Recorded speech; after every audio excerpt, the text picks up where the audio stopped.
My name is Howard. I am 74 years old, and my hands carry the scars of 40 years of hard, unforgiving labor. When my only son told me I was not welcome in his home for Christmas, I did not yell. I did not cry. I simply smiled, got back in my truck, and drove home. 2 days later, my phone lit up with 68 missed calls. Before I tell you how a single canceled bank transfer destroyed his entire fake reality, let me know what city you are watching from in the comments below. Hit like and subscribe if you believe respect is earned, not bought. The snow was coming down hard that Christmas Eve, thick and blinding across the dark Connecticut roads. My old Ford pickup truck rumbled steadily through the storm, the heater blasting fighting against the bitter chill that seeped through the floorboards. On the passenger seat next to me sat a $200 prime rib, carefully wrapped in thick butcher paper, and a wooden train set I had spent the last 3 weeks carving by hand for my grandson.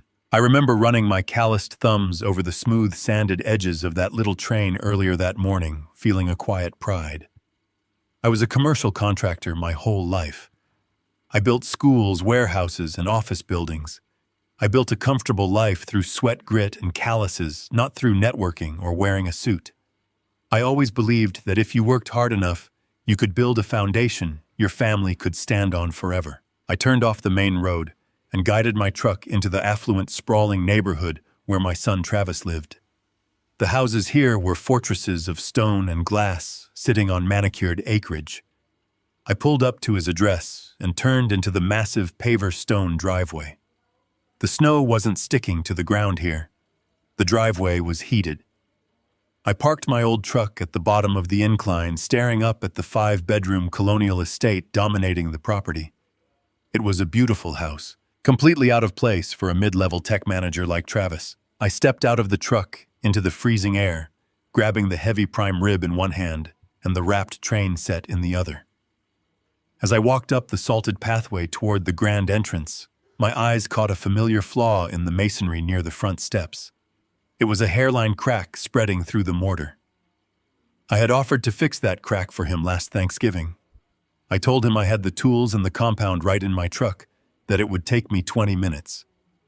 Travis had scoffed at me, waving his hand and saying he would just hire a professional property management service because he did not want his neighbors seeing his father on his knees with a trowel.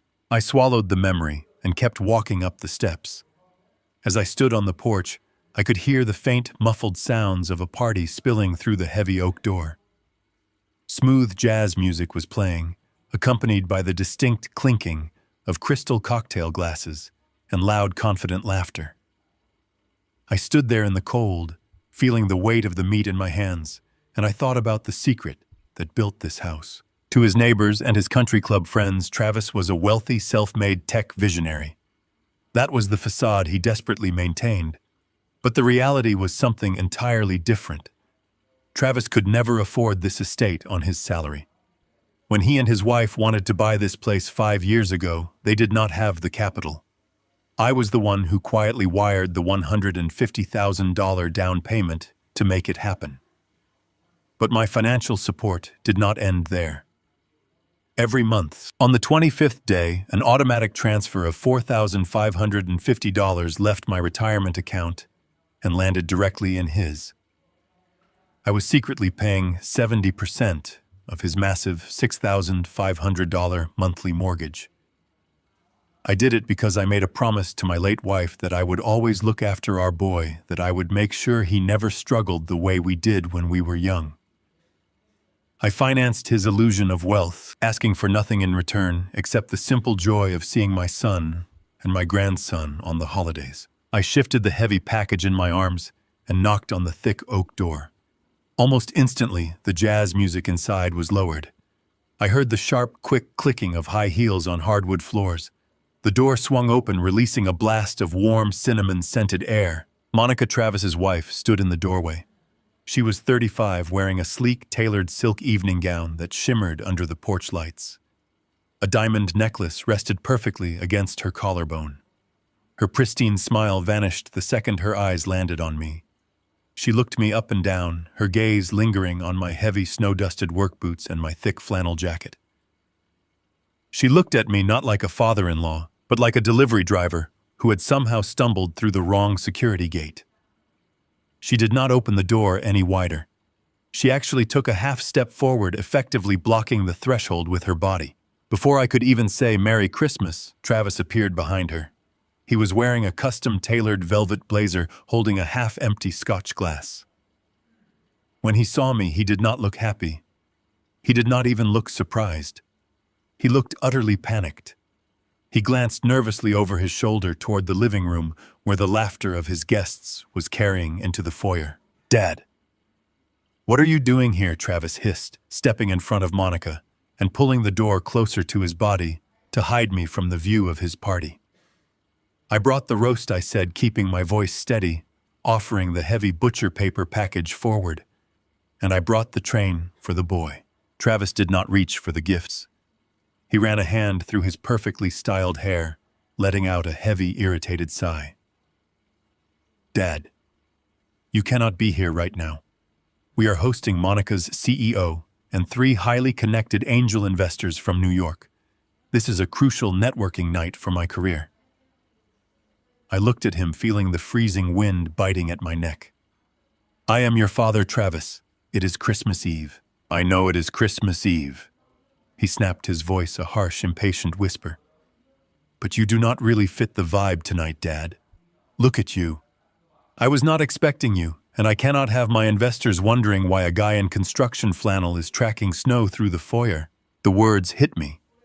They did not hit me like a physical blow, but like a sudden chilling drop in temperature.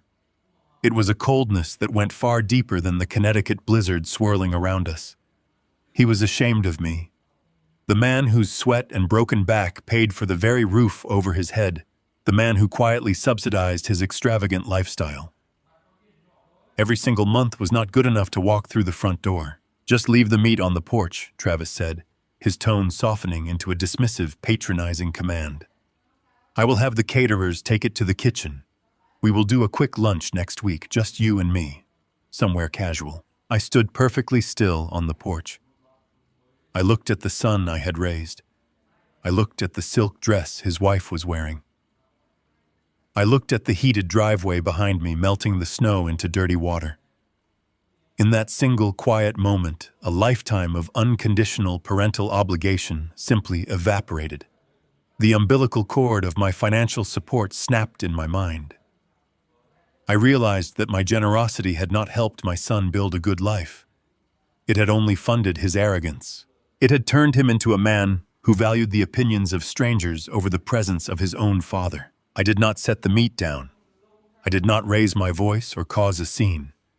I looked Travis directly in the eyes. The panic in his expression flickered into confusion when he saw the absolute dead calm in my gaze. "Understood," I said softly. My voice was steady, void of any anger or sorrow. "Have a good night, Travis." I turned on my heel, the prime rib and the wooden train still firmly in my grasp. "Dad, wait, leave the meat at least," Travis called out from the doorway, his voice tinged with sudden annoyance. I did not stop walking. I did not look back. I listened to the heavy oak door click shut behind me, sealing them inside their warm, fake fortress. The snow crunched loudly under my heavy boots as I walked down the long, heated driveway to my truck.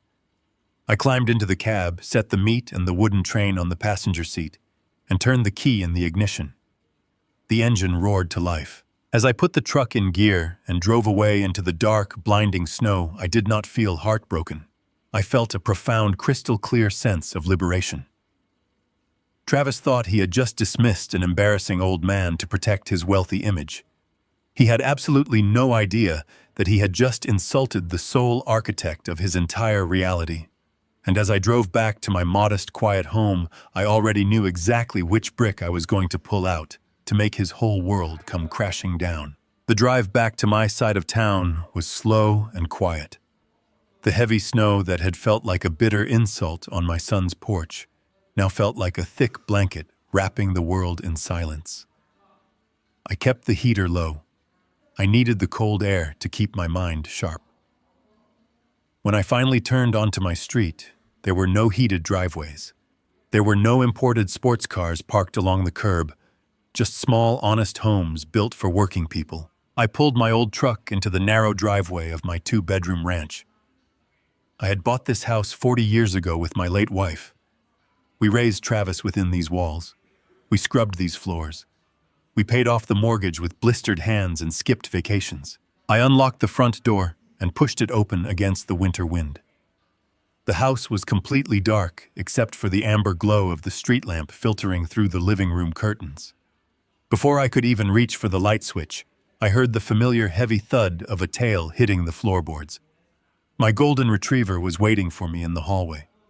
He let out a soft whine, pushing his graying muzzle into my calloused hand. I dropped to one knee and rubbed behind his ears, burying my face in his warm fur for just a moment. He did not care about the snow on my boots or the flannel jacket I was wearing. He did not care about angel investors or country club vibes. He was just happy I was home. I stood up and walked into the kitchen carrying the heavy butcher paper package. I laid the $200 prime rib on the old Formica countertop. It was a beautiful cut of meat, marbled and rich. It was meant to be the centerpiece of a family Christmas dinner. It was meant to be carved at a long dining table surrounded by laughter and the bright eyes of my grandson. Instead, it was just me and the dog. I unwrapped the paper slowly. I did not feel like crying.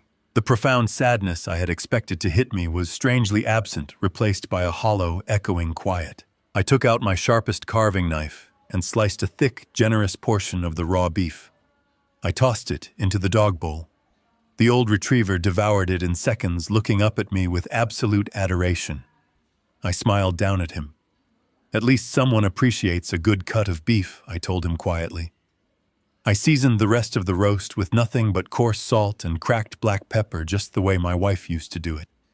I placed it in the oven, letting the familiar, comforting smell of roasting meat slowly fill the empty house. While the food cooked, I walked into the living room and built a fire.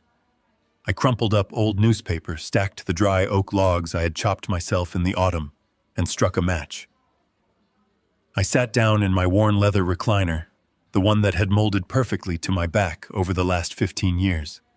I watched the flames catch the wood crackling and spitting as they pushed the winter chill out of the room. As I sat there in this flickering light, my mind drifted back to a sterile white hospital room 10 years ago. I saw the pale, fragile face of my wife.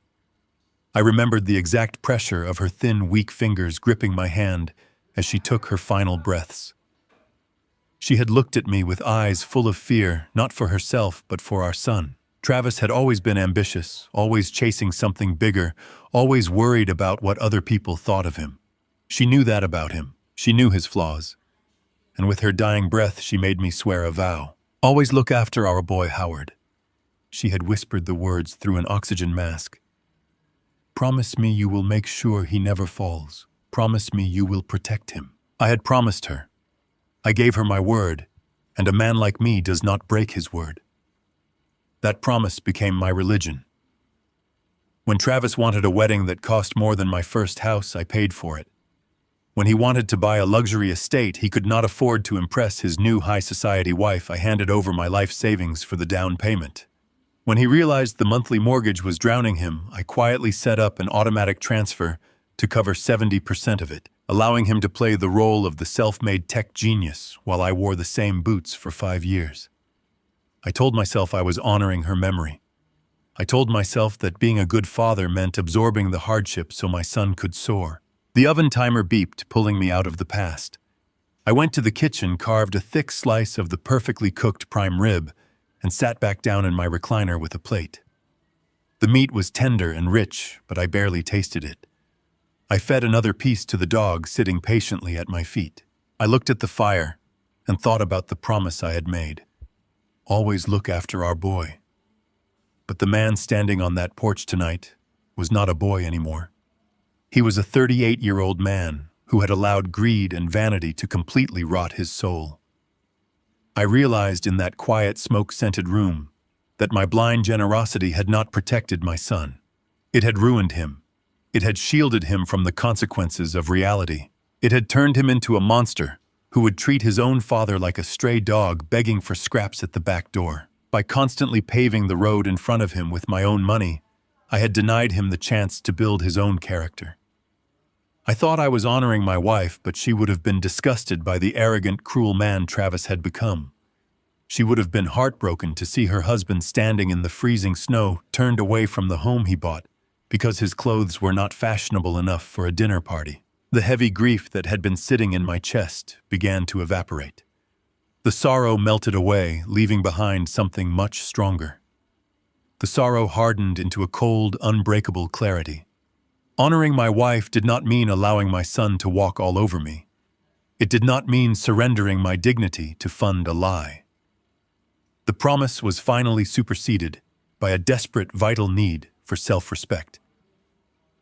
I had spent a decade being a silent, invisible wallet. Tonight, I was going to be a father again, and the only way to save a man drowning in his own ego is to let him hit the absolute bottom. I finished my meal.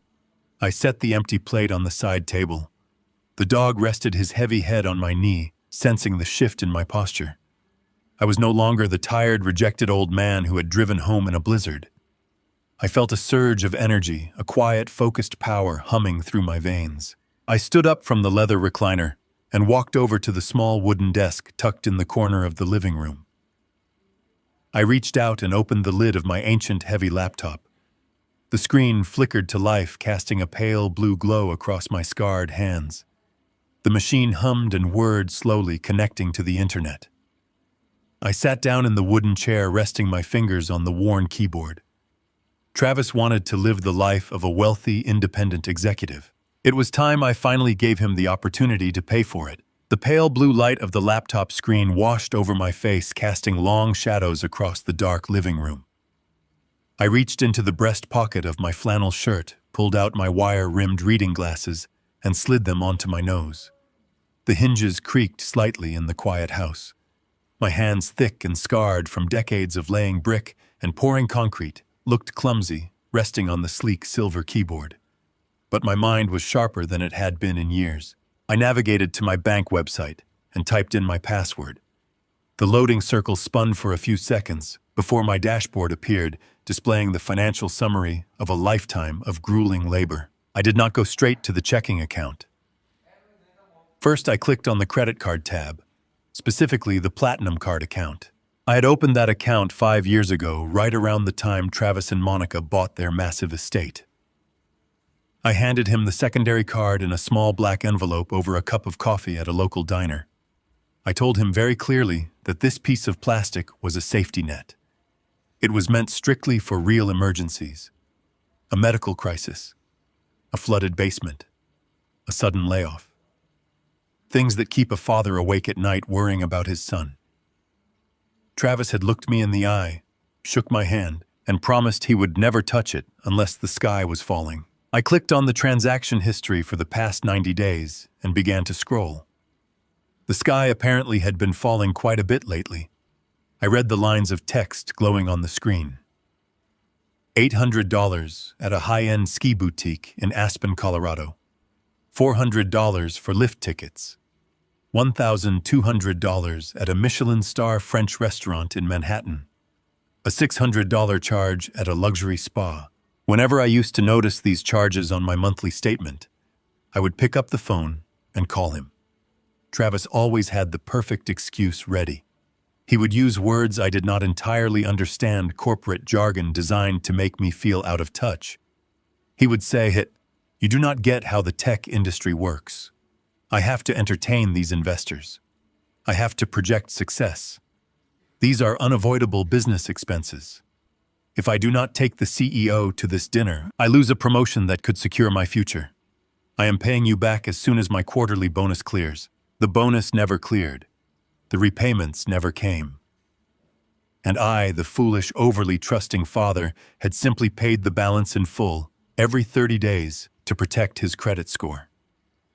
I let him treat my life savings like an endless slush fund because I wanted to believe he was on the verge of a massive breakthrough. I looked at the most recent pending charge. It was from a private ski resort in Aspen dated just 2 days ago. He was up in the mountains right now, rubbing elbows with millionaires sleeping in a suite paid for by the sweat of a man he would not even let through his front door. My jaw tightened. I moved my cursor away from the transaction history and clicked on the card management settings. There was a button labeled Report Lost or Stolen. I clicked it. The screen prompted me to confirm if I wanted to temporarily freeze the account or permanently cancel the physical cards. I chose permanent cancellation, but a digital click was not enough for me. I wanted to make absolutely certain the bridge was burned. I picked up my cell phone and dialed the 24-hour customer service line on the back of the card. A polite representative answered after a few rings. I verified my identity, providing my social security number and my mother's maiden name. "I need to report a card as stolen," I told the representative. My voice was completely calm, devoid of any anger. "I am so sorry to hear that, Mr. Bennett," the representative said. "I will cancel the primary card immediately. Shall I leave the authorized user card active?" "No," I replied softly. "Cancel them both. And I need you to completely remove Travis Bennett as an authorized user on this account. I want his name stripped from the file entirely, permanently." The representative paused, typing rapidly on her end. "Understood, sir. He has been completely removed. Any future charges attempted on his card will be automatically declined." I thanked her and hung up the phone. The first cord had been cut. Travis was currently in a playground for the rich, completely stripped of his safety net. But I was not done. The credit card was just a luxury.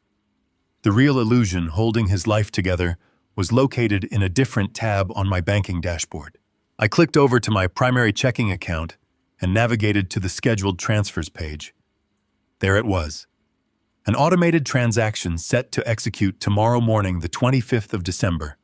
The amount was $4,550. The destination was listed as Travis Mortgage Escrow.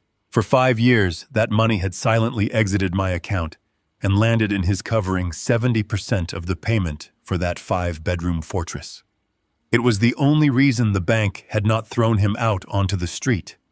It was the only reason Monica could parade around her country club pretending she was the wife of a titan of industry. I hovered my cursor over the small trash can icon next to the scheduled transfer. I paused for a fraction of a second. The father in me, the man who had spent 38 years fixing scraped knees and paying for college tuition, felt a tiny brief echo of guilt. If I click this button, the avalanche will start. The bank will try to pull the mortgage from Travis's personal account. He will not have the funds. His account will overdraft. The checks he wrote for his luxury cars will bounce. The facade will crack wide open. Then I thought about the bitter, cold wind on his porch. I thought about Monica looking at my work boots with pure disgust. I thought about my son telling me I did not fit the vibe. The echo of guilt vanished. I clicked the trash can icon. A warning box popped up on the screen. "Are you sure you want to permanently cancel this recurring transfer? This action cannot be undone." I stared at the words. I did not blink. I moved the mouse and clicked confirm. The screen refreshed. The scheduled transfers page was completely empty. The digital severance was complete. I closed the laptop. The quiet click of the screen shutting sounded like a vault locking into place. I leaned back in my wooden chair and took a deep, steady breath. The house was completely silent save for the gentle crackling of the fire in the living room and the soft breathing of my dog asleep on the rug. I felt a strange, profound sense of peace wash over my shoulders. For the first time in a decade, I was no longer carrying the crushing financial weight of another man's vanity. My money belonged to me again. My dignity belonged to me again. Somewhere out in Aspen, Colorado, Travis was probably sleeping in a high-thread count hotel bed, completely unaware that the ground beneath him had just vanished. He thought he was untouchable. He thought his wealth was a permanent fixture of his reality. He did not know that his entire life was a house of cards built on my goodwill. And he did not know that I had just quietly walked out the back door and removed the foundation. Tomorrow, he would wake up and try to pay for his luxury vacation. He would hand over a dead piece of plastic. He would check his bank account and find a massive negative balance. The safety net was gone, and there was nothing but hard, unforgiving concrete waiting at the bottom of his fall. I turned off the desk lamp, leaving the living room bathed only in the warm orange light of the dying fire. I was going to sleep very well tonight. Christmas morning arrived with a blinding, quiet brilliance. The storm from the night before had finally broken, leaving the world outside my window, buried under 2 feet of untouched white snow. I woke up at 5 in the morning exactly as I had every day for the last 40 years. My body was an old ticking clock that did not care about holidays. The house was freezing, but I liked the cold. It made me feel awake. It made me feel alive. I walked into the kitchen, my golden retriever following closely at my heels, his paws padding softly against the hardwood floor. I filled the coffee pot scooped in the dark roast grounds and hit the brew switch. There were no presents to open in my living room. There was no tree flashing with colored lights. There was no family driving over to share a morning meal. There was just me, the dog, the smell of brewing coffee, and the heavy weight of what I was about to do. I poured my coffee black, wrapping my calloused hands around the warm ceramic mug. I walked over to the kitchen window and stared out at the snow-covered street. I thought about Travis waking up in his luxury resort in Aspen. I thought about Monica ordering room service, pouring champagne, completely oblivious to the fact that their financial foundation had been quietly demolished the night before. Canceling the bank transfer and shutting down the credit card was only the first phase. It was the equivalent of shutting off the water and the power to a condemned building. Now it was time to bring in the demolition crew. I set my mug down on the counter and picked up my cell phone. I scrolled through my contacts until I found the name David Cohen. Mr. Cohen was not a gentle, smiling family attorney. He did not handle soft negotiations or friendly mediations. He was a commercial real estate shark. We met 3 decades ago during a vicious zoning dispute over a warehouse build. I watched him dismantle a corrupt city inspector in a boardroom without ever raising his voice. He was a bulldog in a tailored suit, a man who dealt exclusively in hard facts, ironclad contracts, and absolute leverage. We understood each other perfectly. He respected my blue-collar grit, and I respected his absolute ruthlessness. When Travis and Monica wanted to buy their massive 5-bedroom estate 5 years ago, I did not use their smiling neighborhood real estate agent to handle the paperwork. I hired Mr. Cohen. I told him I was putting down the $150,000 deposit, and I wanted to make sure my investment was protected in case my son ever lost his mind. Cohen had drawn up the documents with lethal precision. Travis was so blinded by his own greed, so eager to get the keys to his new castle and impress his country club friends, that he did not even read the thick stack of papers he was signing. He assumed my signature was just a bank formality, a temporary requirement for a loan guarantor. He did not realize that Cohen had legally structured the deed as a joint tenancy. My name was permanently etched onto the title of that property. I was not a silent investor. I was a 50% legal owner. I stared at Cohen's contact name on my screen. It was 7 in the morning on Christmas Day. I knew he would not pick up, which was exactly what I wanted. I hit the call button and listened to the phone ring. It went to his private emergency voicemail. A brief sterile greeting played, followed by a sharp beep. I took a breath. I kept my voice flat, precise, and devoid of any emotion. "It is time to invoke the clause," I said into the receiver. "Draft the paperwork. I will see you on the 26th. I hung up the phone and set it face down on the kitchen counter. I picked up my coffee and took a slow, bitter sip. The wheels were in motion. The trap was armed. Less than 10 minutes later, my phone vibrated against the countertop. The screen lit up with Mr. Cohen's name. I answered it on the second ring. Howard Cohen said, his voice gravelly and thick with sleep. "Tell me you are not calling me on Christmas morning because you had a minor argument with your boy. Tell me this is not some fleeting anger you are going to regret by Tuesday." There was no judgment in his voice, only the sharp analytical tone of a man evaluating a battlefield. "It is not a minor argument, David," I replied, staring out at the frozen street. "He told me I was not welcome at his home. He told me I did not fit his image. I canceled the mortgage transfer last night. The credit card is dead. The safety net is gone. I heard Cohen let out a long, slow breath on the other end of the line. When we drafted that deed 5 years ago, I warned you about this very moment, he said softly. I told you that the partition clause was the nuclear option. If I file this paperwork, Howard, we are legally forcing the sale of his home to liquidate your equity. It will trigger an immediate bank audit. When the primary lender realizes he is broke and living on credit, they will accelerate foreclosure. I know, I said. This move is irreversible. Cohen warned, his tone dead serious. It will scorch the earth. It will absolutely destroy his financial life. There is no taking it back once the county clerk stamps this file. Are you absolutely certain you are ready to do this to your own son? I thought about the promise I made to my late wife to always protect our boy. And then I thought about the arrogant, cruel man who had replaced him, a man who treated his father like an embarrassment. Protecting him meant stopping him from living a monstrous lie. I am completely ready, I told Cohen. My voice did not shake. My resolve was solid iron. Draft the partition action. I want it filed the second the courts open tomorrow morning. Understood, Cohen replied. The sympathy vanished from his voice, replaced instantly by the cold efficiency of a predator smelling blood in the water. Come to my office tomorrow at 9. We will execute the documents. Enjoy the rest of your holiday, Howard. He hung up the phone. The line went dead. I placed the phone back down on the counter. The house felt incredibly still. I walked over to the pantry, grabbed a handful of dog treats, and tossed them to my golden retriever. He caught them in the air, his tail wagging happily against the cabinets. I walked back into the living room and threw another thick oak log onto the dying fire. I watched the sparks fly up the chimney. I had measured twice. Tomorrow I would make the final cut.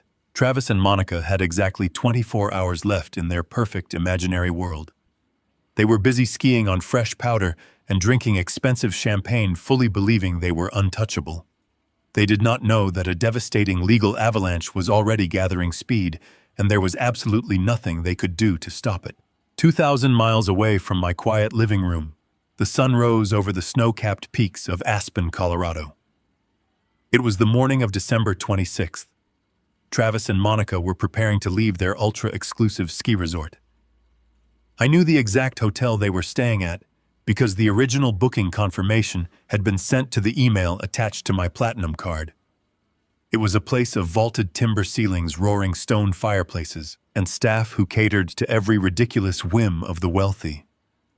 Monica was likely wearing a brand new designer ski suit, sipping a perfectly crafted latte, completely oblivious to the financial earthquake rumbling right beneath her expensive leather boots. Travis walked up to the polished mahogany concierge desk.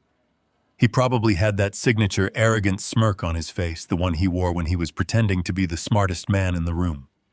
The concierge handed him the final folio. The bill was staggering.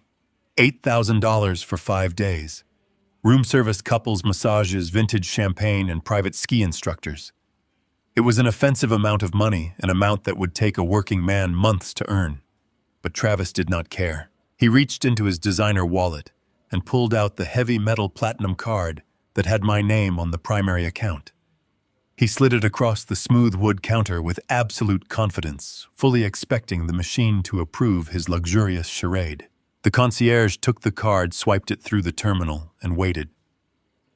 Travis probably looked around the lobby, admiring the wealth he thought he belonged to. But then the machine beeped, a sharp negative tone. The concierge looked at the screen, frowned slightly, and ran the card a second time. Another beep. The concierge looked up, a perfectly polite but cautious expression on his face. "I am sorry, sir," the concierge said. "This card has been declined." I can imagine the quick flash of annoyance that crossed my son's face. He hated looking foolish, especially in front of people he considered his peers. He probably let out a short, dismissive laugh, waving his hand as if it were a silly administrative error. He likely told the concierge that his bank was overly aggressive with fraud protection because he was traveling out of state. He apologized to Monica, who was standing beside him with her designer luggage, looking slightly annoyed at the delay. Travis confidently opened his wallet again. He pulled out his personal premium debit card, the one directly linked to his primary checking account. He handed it over. He knew he had a few $1,000s in his personal checking. He knew the end of the month had not arrived yet, and his tech company salary was sitting there waiting to be spent. He figured he would just cover the hotel bill now and yell at me over the phone later to reimburse him. The concierge swiped the personal debit card. The machine processed the request for a long, agonizing moment. Then the sharp negative beep echoed across the mahogany desk once again. "Declined," the concierge said. His voice was a little colder this time. The deferential customer service tone began to slip away, replaced by the suspicion reserved for people trying to skip out on a massive bill. Other wealthy guests waiting in the lobby started to turn their heads. The quiet murmurs of the morning were interrupted by the tension radiating from the front desk. Travis lost his confident smile. A cold sweat began to form on the back of his neck. He snatched the debit card back from the concierge. Monica stepped closer, her voice tight and angry as she asked him what on earth was going on and why his cards were bouncing in front of half the resort. Travis told her to be quiet for a second while he checked his banking app. He pulled his phone from his pocket. His hands were shaking as he unlocked the screen and opened the application. He fully expected to see a technical glitch. Instead, the screen loaded to reveal a financial massacre. The balance on his primary checking account was not just zero. It was a massive, glaring negative number highlighted in bright red. His mind raced as he stared at the screen, his breathing turning shallow. He quickly tapped on the recent transaction history. At exactly midnight, on the 26th of December, the automated withdrawal for his massive estate mortgage had triggered. $6,500 had been aggressively pulled from his account by his lender. For 5 years, my secret transfer of $4,550 had always arrived on the 25th. It acted as a massive cushion before the bank took their cut. But my transfer had never arrived. The mortgage payment had hit his unprotected checking account like a freight train, draining every single dollar he had to his name and dragging his balance deep into the negative. The bank had honored the mortgage draft, but had instantly frozen his account and flagged it for severe overdraft. Travis stared at the red numbers on his phone. The color completely drained from his face. The reality of the situation crashed down on him with crushing weight. He was standing in the lobby of one of the most expensive resorts in the country. He owed $8,000 to a concierge who was now staring at him with open hostility. His bank accounts were frozen solid. He had absolutely zero access to cash. Monica glared at him, her socialite mask finally cracking. She demanded to know why they were standing there like a pair of common thieves. She asked him to use another card to call his wealth manager, to do anything to fix the humiliation she was currently enduring. But Travis had no other cards. He had no wealth manager. He had nothing but a negative balance and a lie that had just violently expired. He was stranded thousands of miles from home with a furious wife and a massive bill. He could not buy a plane ticket. He could not rent a car. He could not even buy a cup of coffee at the airport. The safety net was gone, and my son had just hit the financial concrete at terminal velocity. While my son was standing in the middle of a crowded, high-ceilinged ski resort lobby, sweating through his expensive cashmere sweater and furiously dialing his bank, I was sitting in a leather wingback chair 2,000 miles away. The contrast could not have been sharper. Travis was trapped in a chaotic, humiliating public nightmare. He was undoubtedly pacing the polished stone floors of the Aspen Hotel, gripping his phone to his ear, listening to the agonizing hold music of his banking institution. I could picture the scene perfectly. He would be using his most authoritative corporate tone, demanding to speak to a supervisor, trying to bully a customer service representative into releasing the freeze on his checking account. He would be whispering harshly into the receiver, terrified that the wealthy guests walking past him might overhear that the supposed tech millionaire could not afford his room service bill. He was fighting a battle he had already lost, begging a bank algorithm to ignore the massive mortgage default that had just detonated in his financial file.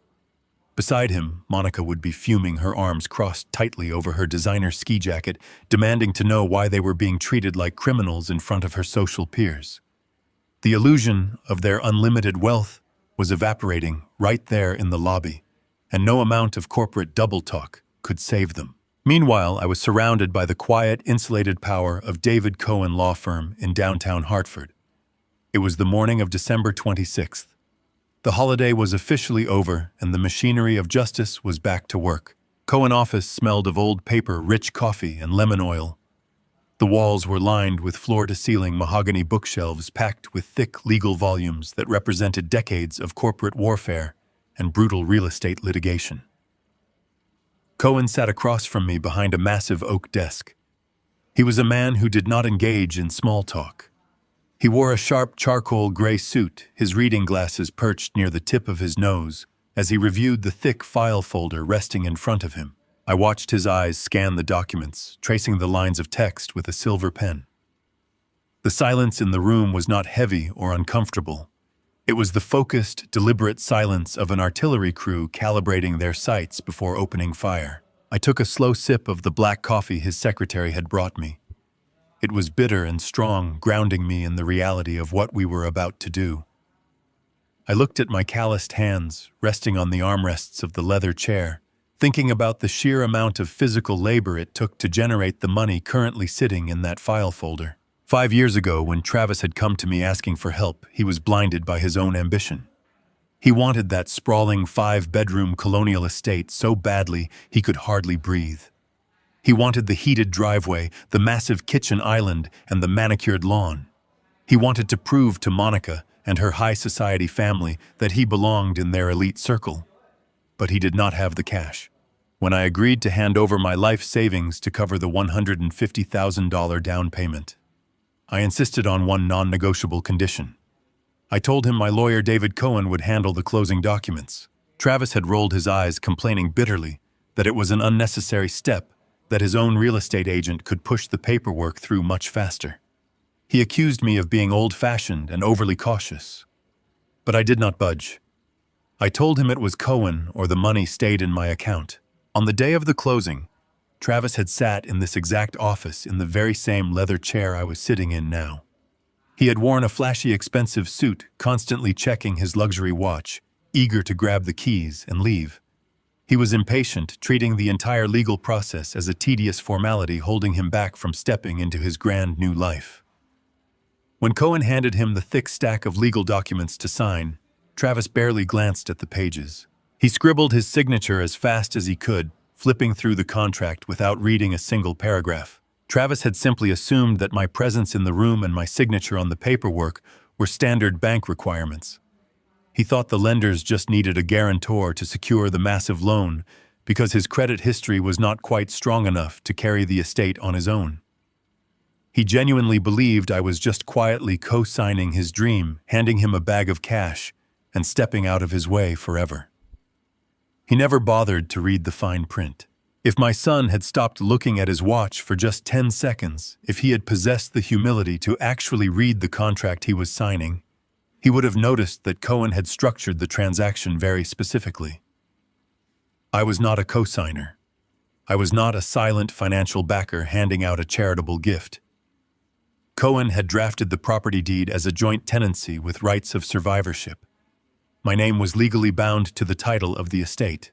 I owned exactly 50% of the dirt, the bricks, the heated driveway, and the roof over his head. For 5 years, Travis had paraded around that massive house. He had hosted extravagant dinner parties, poured expensive wine for angel investors, and bragged about his real estate portfolio to his tech buddies. He had treated the estate as his ultimate trophy, completely forgetting that the blue-collar father he kept hidden away owned half of his kingdom.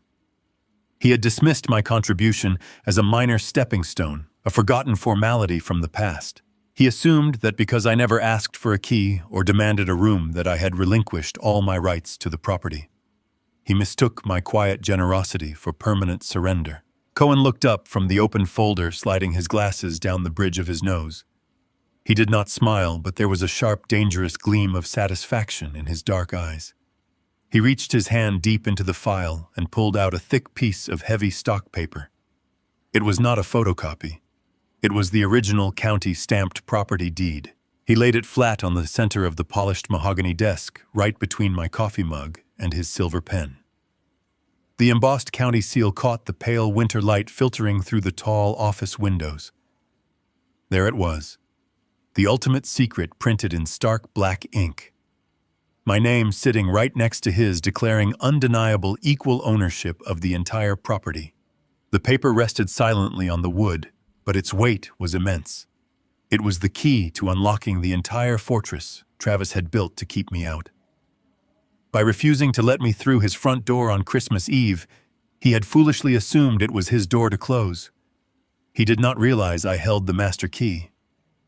I stared at my name on the deed, feeling a profound sense of vindication washing over me. All those years of paying his mortgage in the shadows, all those years of staying quiet, while Monica mocked my clothes, all of it had been building to this singular moment of absolute leverage. Cohen tapped the heavy paper with his pen, looking me directly in the eye.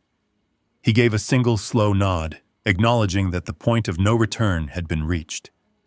The trap was officially armed, and the explosive yield was going to be absolutely devastating. Cohen reached into the thick file resting on his desk and pulled out the final stack of documents. He slid them across the polished mahogany surface toward me. They were printed on heavy legal paper, crisp and perfectly aligned. This was not a politely worded request. It was not a warning letter or a negotiation tactic.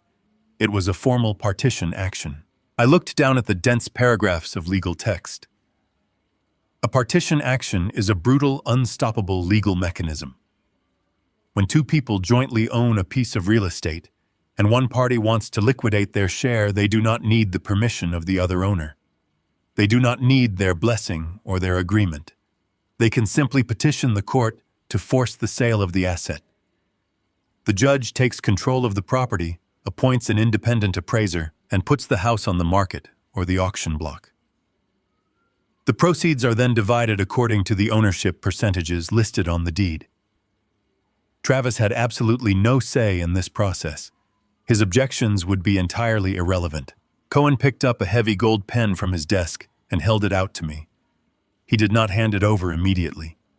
He kept his grip firm, forcing me to look him in the eye. "Before you sign your name on that dotted line," Cohen said, his voice dropping into a low, serious register, "there is something else you need to know. My team ran a preliminary title search on the estate yesterday afternoon, just to ensure there were no unexpected liens or encumbrances before we filed." I sat back slightly in the leather chair, keeping my eyes fixed on him. I asked him what they had found. Cohen released the pen, letting it rest on top of the documents. He folded his hands together and leaned forward. He explained that Travis had not just been living beyond his means using my money. He had been actively bleeding the house dry. About a year ago, Travis took out a massive home equity line of credit, a reckless second mortgage using the inflated market value of the estate as collateral.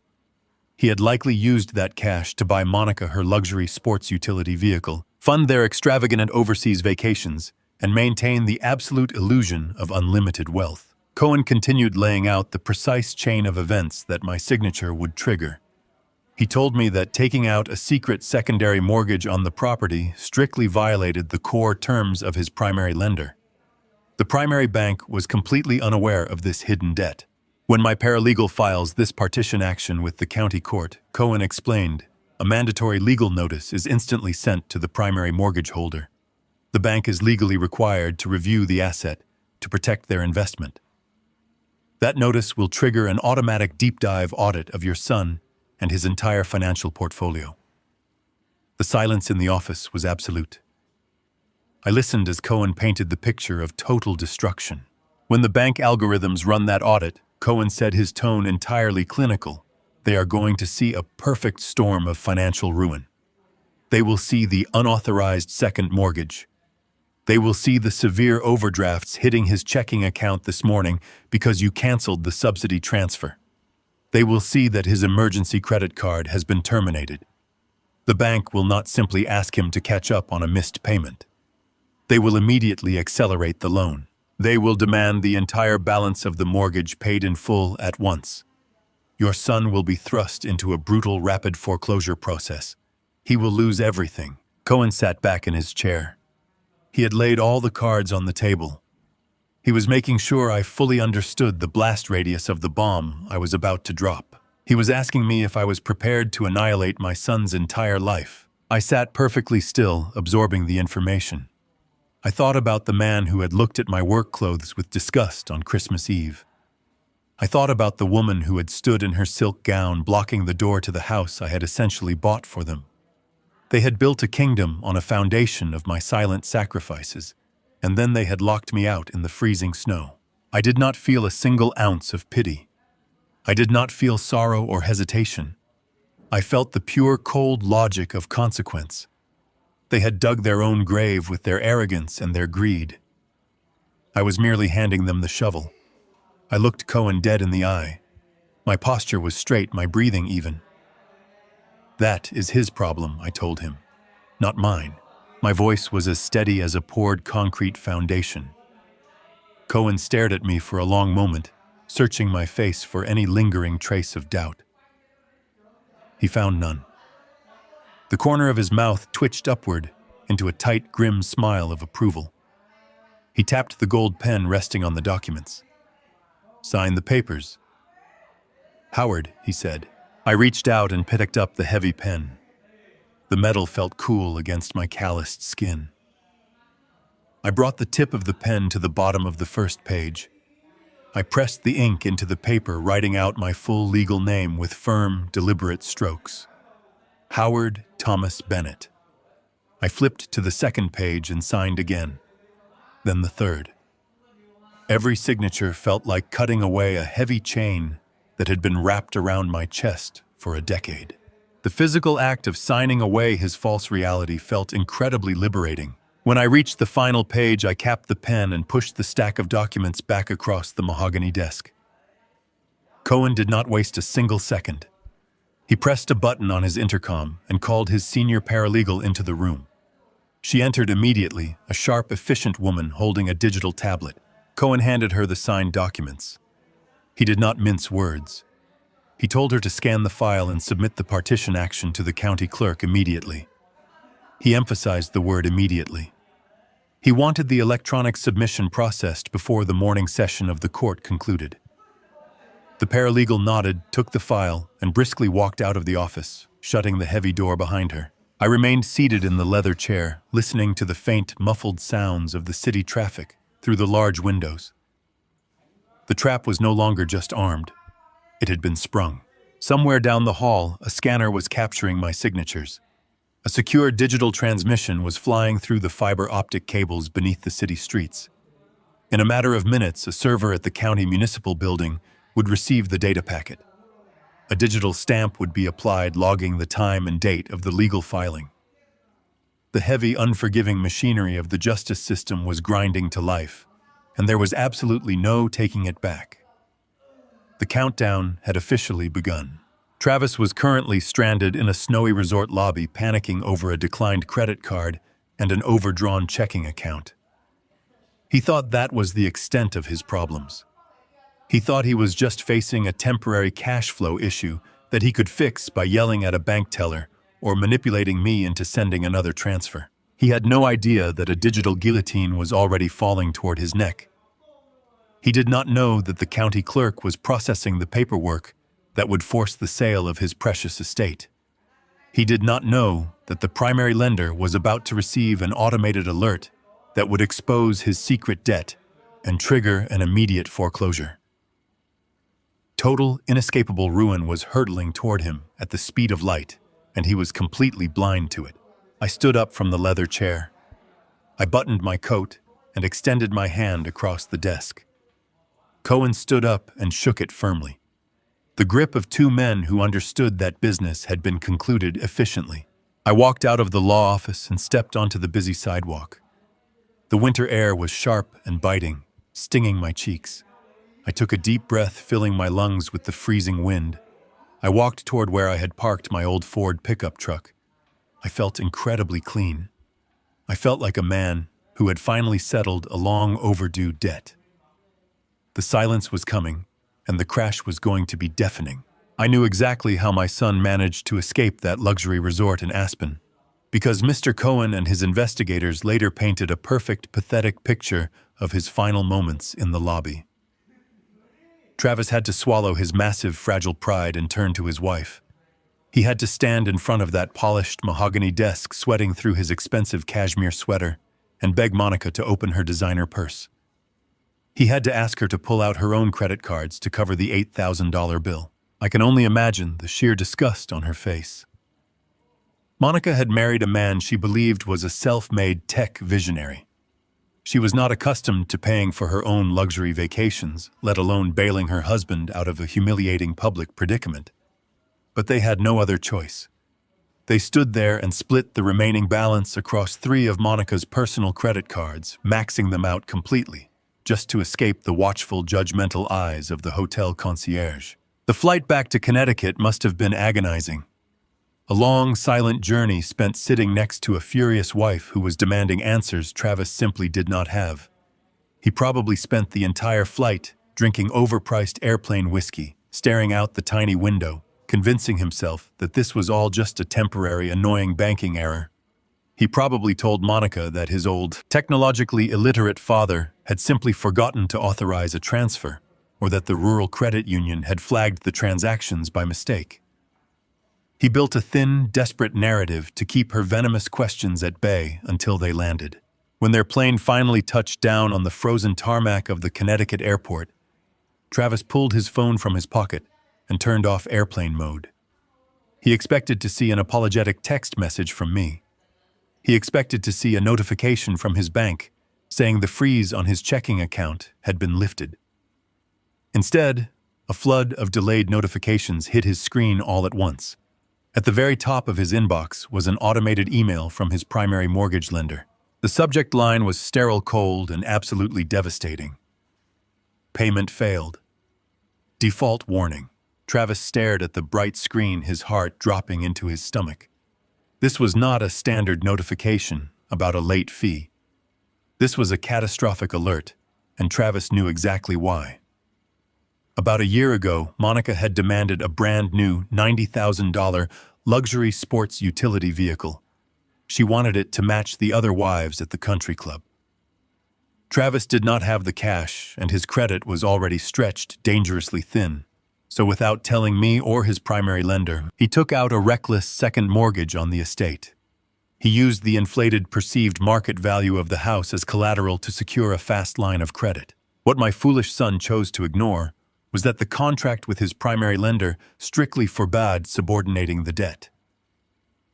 Taking out a secret second mortgage was a massive breach of his loan terms. As long as the monthly payments arrived on time, the primary bank remained blind to his deception. But the second a payment bounced, the system automatically triggered a deep dive audit of his entire financial portfolio. The bank algorithm was already scanning his files, uncovering the hidden debt, the maxed-out credit cards, and his frozen checking account. That single automated email was the siren announcing the total acceleration of his massive loan. But Travis was arrogant. Arrogance is a thick blindfold. Even as he read the default warning, he refused to accept that his world was actually collapsing. He convinced himself that I was just being a stubborn, forgetful old man who had messed up the monthly routine. He thought he could still bully his way out of the crisis.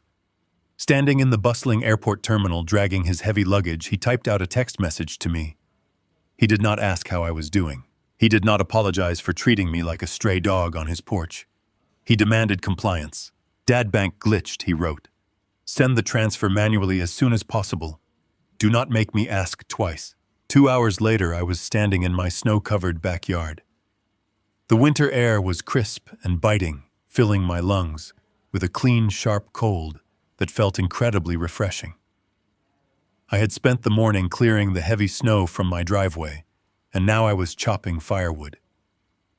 I held a heavy steel splitting maul in my calloused hands. I swung it down with a smooth, practiced rhythm, sinking the blade deep into the center of a thick oak log. The wood split perfectly in two with a loud, satisfying crack. The physical exertion kept me warm. It kept my mind focused and grounded. My phone was resting on a wide tree stump a few feet away. It buzzed, vibrating against the frozen wood. I set the heavy maul down, wiped the sawdust from my leather work gloves, and picked up the device. I read the message from Travis. "Do not make me ask twice." I stared at those words. The sheer breathtaking entitlement radiating from that tiny screen was almost comical. He was currently standing in the burning wreckage of his financial life, and his instinct was to order me around like a disobedient employee. I did not feel a single ounce of anger. I did not feel the urge to argue with him or explain myself. I simply smiled, a quiet, cold smile that reached all the way to my eyes. I locked the phone, put it deep inside the pocket of my heavy winter coat, picked up my splitting maul, and went back to chopping wood. I did not reply. Over the next 24 hours, the silence I gave him began to do its work. Travis realized the bank was not glitching. He realized the transfer was not coming. By the time the sun went down and the winter night swallowed the suburbs, his text messages began to change. At first, they were just annoyed and impatient. "Why are you not answering your phone?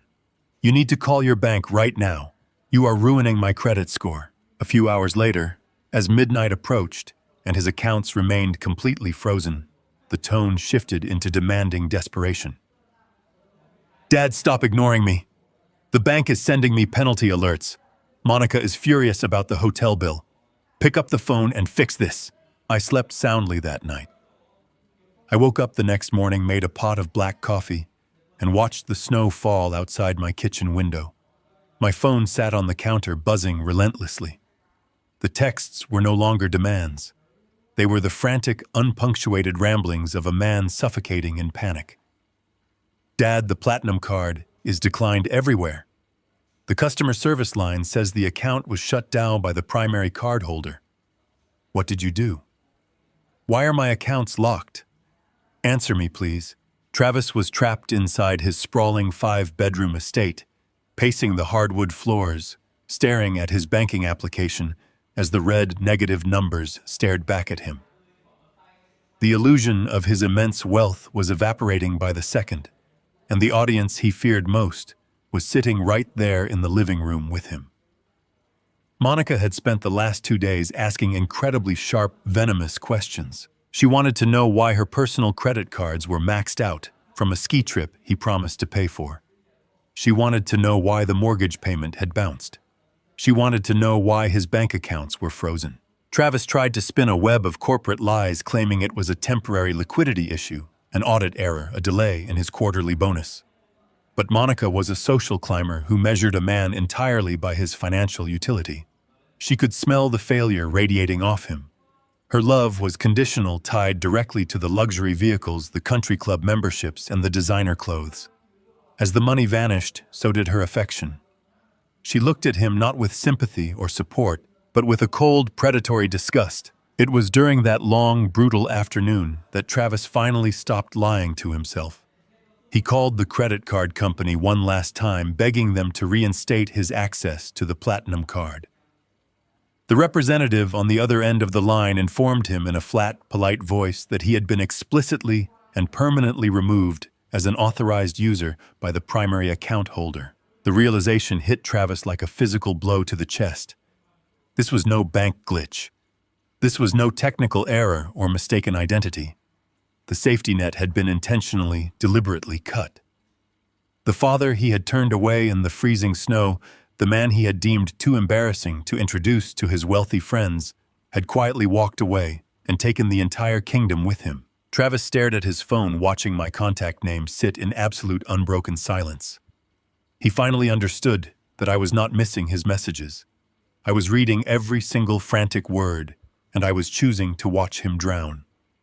The silence was not a mistake. It was an execution. The cold was deep and absolute when I pulled my truck up to the edge of the frozen lake. It was the kind of cold that sinks right into your bones and demands your full attention.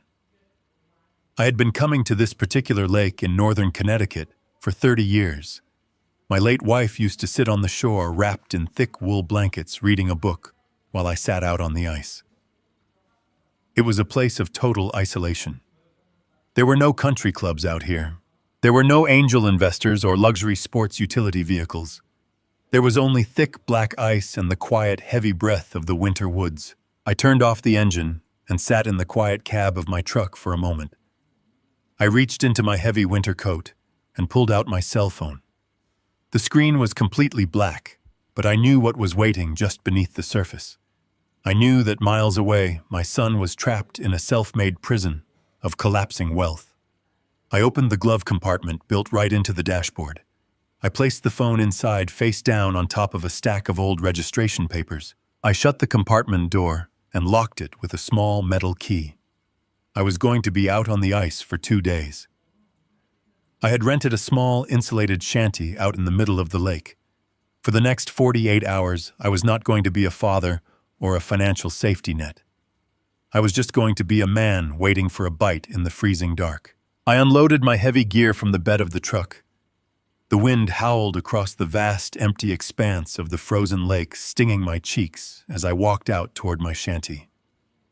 I carried a heavy steel auger, a bucket of bait, and a small propane heater.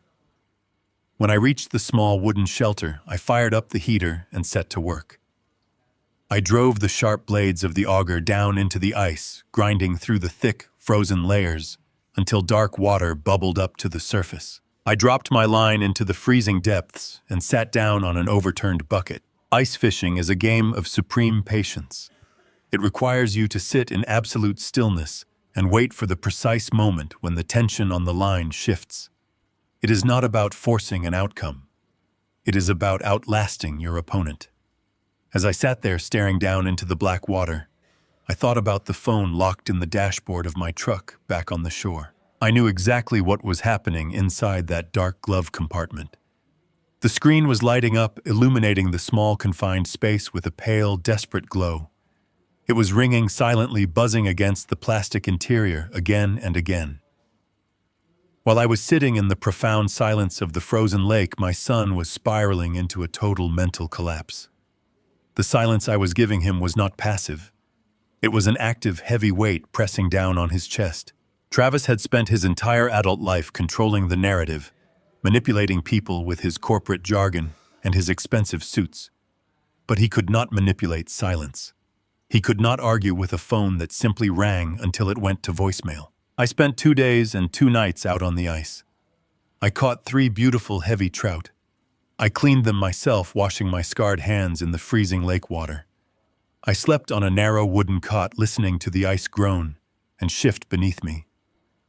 I did not feel a single moment of anxiety or guilt.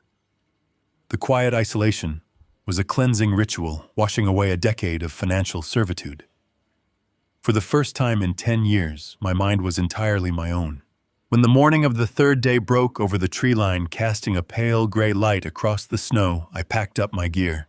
I loaded the fresh fish into a cooler and dragged my sled back across the frozen lake toward the shoreline. The bitter cold bit at my face, but I felt incredibly warm inside. I reached my truck, tossed the gear into the bed, and climbed into the driver's seat. The leather was stiff and freezing against my back. I put the key in the ignition and turned it. The old engine turned over with a heavy, sluggish groan before finally catching and roaring to life. I cranked the heater to the maximum setting, letting the warm air slowly push the frost from the windshield. I took a slow, deep breath. I reached forward and unlocked the glove compartment. I reached inside and pulled out the phone. The metal casing was freezing cold against my palm. I pressed the power button. The screen illuminated instantly, flooding my vision with a bright, chaotic wall of notifications. The lock screen was completely filled with text messages, banking alerts, and missed calls. I swiped away the automated warnings from his secondary creditors. I ignored the furious, rambling text messages. I looked at the red circle resting on the top corner of the phone icon. The number sitting inside that circle was 68. 68 missed calls. 68 times my son had held his phone to his ear, listening to the empty ringing, begging for the safety net to magically reappear. 68 times he had been forced to face the reality of his own ruin. I stared at the number, feeling the sheer magnitude of his desperation. He had gone from an arrogant tech manager demanding an immediate bank transfer to a shattered, terrified man dialing his father over and over in the middle of the night. I unlocked the phone and opened my voicemail inbox. The list of audio messages was long, but I only cared about the very last one. It had been left just a few hours ago while I was packing up my gear on the ice. I pressed play and held the phone in my hand, letting the audio fill the quiet cab of the truck. The voice that came through the speaker did not belong to a confident executive. It belonged to a man who had just watched his entire world burn to ash. His breathing was shallow and erratic, echoing with raw, unfiltered terror. "Dad, please." The words tumbled out of him, cracking with a humiliating desperation. "The bank is threatening acceleration. Monica is packing a bag. Just pick up the phone, please." I listened to the sound of his ragged breathing before the automated voice announced the end of the message. He was crying. The man who had refused to let me through his front door because my flannel jacket was an embarrassment to his wealthy friends was now sobbing into a telephone, begging for my salvation. The massive estate, the luxury cars, the country club memberships were all turning to dust in his hands. And the wife he had tried so desperately to impress, the woman who had looked at me with pure disgust, was already walking out the door, with her bags packed, abandoning him the very second the money evaporated. I sat in the warm cab of the truck, looking out through the defrosted windshield at the pristine snow-covered woods. I did not feel a rush of satisfaction. I did not feel the need to call him back and gloat. I felt a profound, heavy closure. The lesson had been delivered in full. The arrogance had been completely shattered. I looked down at the phone screen. I tapped the small trash can icon next to his final voicemail. The message was permanently deleted, vanishing into the digital void. I closed the phone, placed it in my heavy coat pocket, and put the truck in gear. I drove away from the frozen lake, leaving the silence behind me, guiding my truck slowly and steadily down the long, winding road toward home. The morning of New Year's Eve arrived with a brilliant, blinding sun, reflecting off the pristine snow of the Connecticut suburbs. Inside Travis and Monica's 5-bedroom colonial estate, the atmosphere was suffocating. The air was thick with the scent of expensive floral arrangements and imported perfumes deliberately designed to mask the overwhelming stench of absolute panic. It was 11 o'clock in the morning, and the grand New Year's Eve brunch was in full swing. Monica moved through the massive open-concept living room like an actress giving the final performance of her career. She wore a tailored white cashmere dress, holding a crystal flute of sparkling champagne, offering bright, hollow smiles to everyone she passed. Just 2 days prior, she had been throwing designer clothes into a leather suitcase, screaming at Travis about frozen bank accounts and humiliated concierge desks. But Monica was a creature born and bred for social survival. When the invitations for this brunch had been sent out months ago, she knew she could not simply cancel. Canceling would mean admitting defeat. It would mean the country club gossips would start asking questions. So she unpacked her bags, painted on a flawless face of makeup, and decided to squeeze one last drop of prestige out of the dying illusion. While Monica played the role of the perfect, unbothered hostess, Travis was slowly disintegrating. He stood near the towering stone fireplace wearing a custom-tailored navy suit that felt like a straitjacket. The temperature in the room was perfectly regulated, but a cold, relentless sweat kept beating at the base of his neck. He held a glass of bourbon he could not bring himself to taste. Every 30 seconds, his hand twitched instinctively, reaching into his pocket to touch his cell phone. He had spent the entire morning locked in the master bathroom, staring at his banking application, until his eyes burned. The numbers had not changed. The negative balance was still there, glowing in angry red digits. The automated default warnings from the primary mortgage lender had multiplied, stacking up in his email inbox like a countdown to his execution. He had tried to call my number one last time before the guests arrived. It went straight to voicemail. The silence I had given him was absolute, and it was driving him to the brink of a nervous breakdown. Travis forced himself to nod and smile as a wealthy venture capitalist spoke to him about offshore tax havens. These were not just neighborhood friends. The people filling the living room sipping mimosas and eating imported caviar were the exact same people Travis had turned me away in the snow to impress on Christmas Eve. Monica's CEO was sitting on the white leather sofa. 3 high-profile angel investors from New York were standing by the kitchen island. Travis's entire professional existence depended on these specific individuals. In the tech industry, perception is often more valuable than actual revenue. Travis had spent years curating the image of a young, brilliant visionary who was independently wealthy. He had sold them the narrative that his job was merely a passion project backed by a vast, untouchable personal fortune. These investors valued financial stability above all else. They were currently considering Travis for an aggressive promotion that included a massive equity stake in a new startup. They trusted him with millions of their own dollars because they believed he knew how to manage money. If they found out the truth, if they discovered that the magnificent house they were standing in was actively in default, that his credit cards were dead, and that his checking account was overdrawn because he relied on a secret allowance from his retired father, it would not just be a social embarrassment. It would be a professional slaughter. They would pull their funding instantly. The CEO would fire him before the sun went down. Travis knew he was standing on a trapdoor, and the lever had already been pulled. He just did not know when the floor was going to drop. He wiped his damp palms on his trousers, trying to focus on the conversation. The CEO was asking him a question about real estate investments, complimenting the sheer square footage of the estate. Travis swallowed hard, his throat desert dry. He spun a lie about leveraging market fluctuations, his voice cracking slightly on the final syllable. He laughed, a high nervous sound that echoed unnaturally over the soft classical music playing through the hidden ceiling speakers. Across the room, Monica caught his eye. Her smile did not falter, but her eyes were venomous, shooting him a look of pure, unadulterated hatred. She was warning him to keep it together. She had leveraged the very last of her personal credit limits to hire the expensive private catering company that was supposed to serve the main brunch course. They were playing a dangerous game of musical chairs, pretending the music was still playing, while the room was entirely silent. Travis excused himself from the investors, claiming he needed to check on the wine selection. He walked quickly toward the hallway, his breathing turning shallow and frantic. He pulled his phone from his pocket, his thumb hovering over the screen. Nothing. No rescue. No safety net. Just the crushing weight of the debt he had secretly accumulated. The luxury sports utility vehicle sitting in the driveway, the overseas vacations, the designer watches. It was all a towering mountain of financial garbage, and it was about to crush him flat. He leaned his forehead against the cool drywall of the corridor, closing his eyes. He tried to convince himself that he could survive the week.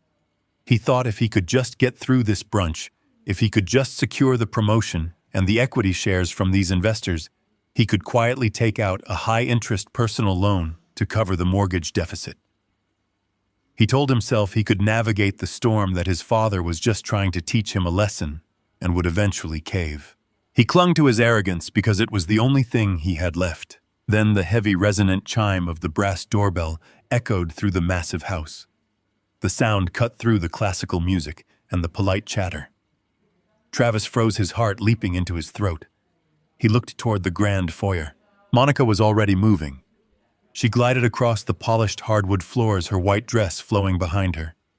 She raised her voice, ensuring that the CEO and the New York investors heard her clearly.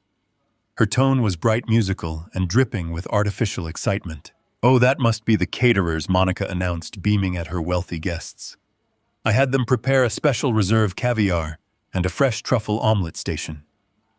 I told them to use the main entrance so you could all smell the truffles when they arrive." Travis let out a slow, shaky breath, wiping the sweat from his forehead. It was just the food. It was just the caterers.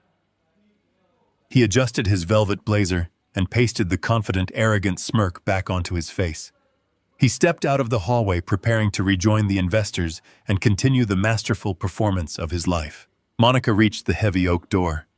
She placed her manicured hand on the brass handle, threw a brilliant, welcoming smile over her shoulder toward her audience, and pulled the door wide open. The heavy oak door swung wide open, pulled by Monica with a flourish of practiced elegance. A gust of bitter freezing winter wind rushed into the warm, perfume-scented foyer. It instantly killed the soft illusion of the luxury brunch.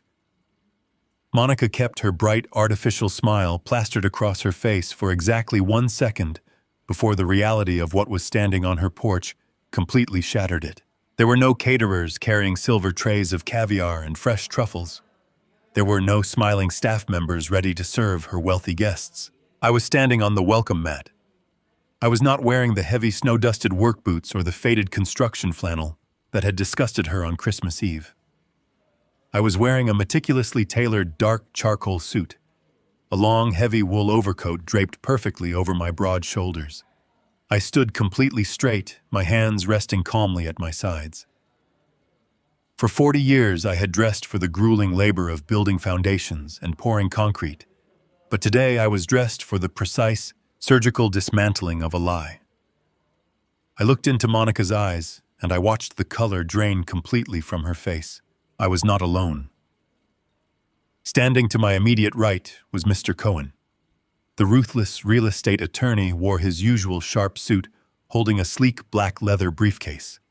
His expression was entirely deadpan, his dark eyes scanning the grand foyer, silently assessing the crystal chandelier and the expensive artwork like a predator measuring its prey. Flanking us on the left were 2 men dressed in sharp business casual attire. They carried thick clipboards, digital tablets, and heavy laser measuring devices. They were commercial property appraisers, and they looked entirely uninterested in the social dynamics of the house. They were here to do a job. Monica was physically paralyzed. Her manicured hand gripped the brass door handle so tightly her knuckles turned a stark, bony white. She could not speak. Her mind was frantically trying to process how the poor, embarrassing father-in-law she had banished into the snow was now standing on her doorstep, flanked by a legal team. She opened her mouth to say something, anything to salvage her grand announcement, but her throat simply refused to work. The terrifying contrast between her fake excitement just moments ago and the cold, unyielding reality standing in front of her left her completely breathless. A few yards away, Travis was stepping out of the hallway. He was smoothing the lapels of his custom velvet blazer, plastering on his arrogant, confident smirk, fully prepared to welcome the expensive food and continue the masterful performance of his life. He looked past his frozen wife and saw the men standing on the porch. His eyes locked onto me. His heart must have stopped beating entirely. For a fraction of a second, Travis did not see his father. He saw a man who looked like he owned the bank. He saw the expensive tailoring, the ruthless attorney, and the men holding clipboards. The sheer terror of his financial ruin, the frozen bank accounts, and the default warnings collided violently with his desperate need to protect his social standing. His survival instinct kicked in, driven by pure, blinding panic. Travis rushed across the polished hardwood floors of the grand foyer.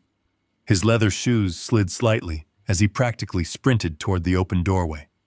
He threw his body forward, placing himself directly between me and the view of the living room, desperately trying to shield the sight of my legal team from the wealthy investors sipping champagne just a few feet away. He lunged forward and grabbed my arm. His grip was incredibly tight, frantic, and entirely disrespectful. It was the desperate, clawing grip of a drowning man. He pulled me slightly, trying to force me back out onto the freezing porch so he could close the heavy door and hide his nightmare from his guests. "Dad, what the hell are you doing?" Travis hissed. He leaned his face close to mine. His skin was flushed red with a chaotic mixture of terror and lingering arrogance. He dropped his voice into a harsh, venomous whisper, spitting the words through his teeth in a frantic attempt to keep the confrontation contained. "You cannot be here right now," Travis whispered aggressively, his eyes darting back over his shoulder toward the living room. "I told you we have guests. You are embarrassing us. Get these people off my porch before my CEO sees you." He squeezed my arm harder, trying to physically bully me into submission. He was so blinded by his own vanity that he still believed he was the one in control. He still believed that I was just a stubborn, foolish old man making a social faux pas, and that he could simply order me away like an unwanted solicitor. He thought his angry whispers would be enough to intimidate me into walking back to my truck. But Travis's aggressive, sudden movement across the foyer and his harsh, panicked whispering accomplished the exact opposite of what he intended. Rich, elite people possess a highly tuned instinct for social disruption.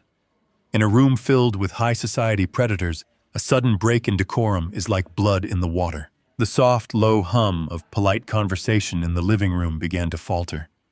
The CEO, who had been laughing at a joke, slowly lowered his crystal flute of champagne.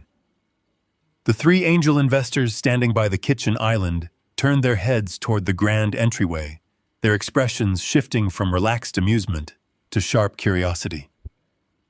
The guests noticed the strange physical struggle happening at the front door. They saw the panicked host grabbing the arm of an older, distinguished man surrounded by a stern-looking entourage. Even the soft classical music playing from the hidden ceiling speakers seemed to fade away, swallowed by the sudden oppressive silence spreading rapidly through the house. I did not shrink back from my son. I did not lower my eyes, and I certainly did not whisper. I looked down at his trembling hand clutching the expensive wool sleeve of my overcoat. Then I looked up into his panicked, sweating face. The power dynamic in the room had completely and irreversibly inverted. He was no longer the arrogant tech millionaire dismissing a blue-collar worker. He was a terrified child, and his entire kingdom was made of glass. The audience of elite investors was watching us intently from the living room, waiting to see how the self-proclaimed visionary would handle this sudden, aggressive intrusion. They were waiting for an explanation. The silence in the massive house was absolute, thick with anticipation. The stage was perfectly set, and the spotlight was shining directly on his fragile ego. The public execution of his false reality was about to begin. I looked down at the hand clutching my tailored sleeve. Travis was gripping the fabric so tightly, his knuckles were white, but there was no strength in his hold. It was just the trembling panic of a man who realized the ground was no longer beneath his feet. I did not pull away quickly.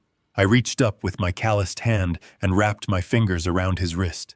I squeezed just firmly enough to let him feel the rough, scarred skin of the man who had actually built his life. I slowly, deliberately pried his fingers off my coat and lowered his arm back down to his side. I did not step back onto the porch. I stepped forward, crossing the threshold completely. I did not whisper. For a decade, I had stayed quiet. I had stayed in the shadows, paying his bills, hiding my sacrifices so he could pretend to be a titan of industry. I had allowed myself to be swept under the rug and treated like a dirty secret. That silence ended right here. I squared my shoulders and projected my voice. I spoke with a deep, resonant clarity, ensuring that the sound carried effortlessly past the foyer, echoing off the vaulted ceilings and cutting straight into the living room, where his wealthy investors and his chief executive officer were standing in absolute silence. "I am not here as your father, Travis," I said, my voice steady and cold. "I am here as the 50% legal owner of this property." The words hung in the air like a physical blow. Travis staggered back a half step, his mouth opening and closing without producing a single sound. He looked completely hollowed out. I turned my gaze toward the men standing beside me and then back to my son, raising my voice just a fraction more, so every single person in that house heard the undeniable truth. "My appraisers are here to assess the total square footage for the court-ordered partition sale," I announced. "Your mortgage bounced this morning, Travis. The bank is accelerating the loan, so I am legally liquidating my asset to recover my $150,000 down payment before this house goes into full foreclosure." For 2 entire seconds, the massive estate was so quiet, you could hear the winter wind howling against the windows outside. Then the sound of shattering crystal pierced the silence. Monica had been standing frozen near the entryway, her mind struggling to comprehend the sheer magnitude of the destruction. When the words "bounced mortgage" and "foreclosure" left my mouth, her fingers simply lost the ability to function. The delicate crystal flute of champagne slipped from her manicured hand. It hit the polished hardwood floor and exploded into 1,000 glittering pieces. The expensive pale yellow liquid pooled around her designer heels, mixing with the melting snow from my boots. She did not even look down. She just stared at me, her eyes wide with an absolute soul-crushing horror. In the living room, the illusion of the self-made tech millionaire was instantly and violently annihilated. The chief executive officer, who just minutes ago had been discussing offshore tax havens and stock options, slowly placed his drink on a side table. His expression shifted from mild curiosity to deep professional disgust. The three angel investors from New York exchanged dark, knowing glances. They were men who dealt in risk management and corporate viability. They had just discovered that the brilliant young executive pitching them for millions in equity was actually a broke, desperate fraud who could not even pay his own mortgage without his father secretly funding his life. Travis turned his head, looking back at the men he had desperately tried to impress. He saw the cold judgment in their eyes. He saw the venture capitalist shaking his head slightly, stepping away from the kitchen island, as if failure was a contagious disease. Travis raised his hands, taking a weak, pathetic step toward the living room. "Wait," he pleaded, his voice cracking high and thin. "Listen, it is just a clerical error. It is a bank glitch. Let me explain." But there was no explanation that could fix this. The damage was total and irreversible. He had built his entire career and his entire social identity on the lie that he was an independent, wealthy visionary. I had just walked through his front door and ripped the curtain down, exposing the terrified, bankrupt child hiding behind it. Mr. Cohen did not wait for Travis to finish his pathetic apologies. The ruthless attorney stepped forward, opening his sleek black leather briefcase. He pulled out a crisp, heavy copy of the partition action that had been filed with the county court that very morning. He did not hand it to Travis. He walked right past him, dropping the heavy legal document directly onto a polished silver entry table with a loud, resounding slap. "You have been served?" Cohen said, his voice flat and devoid of any sympathy. "The court-appointed assessors have a legal right to inspect the premises to determine the market value of my client's half of the estate. Interfere with their work, and I will have you removed from the property by the county sheriff before sunset. Do we understand each other?" Travis did not answer. He could not answer. He was hyperventilating, his chest heaving under his velvet blazer. He looked at Monica, who was now backing away from him, as if he were a complete stranger.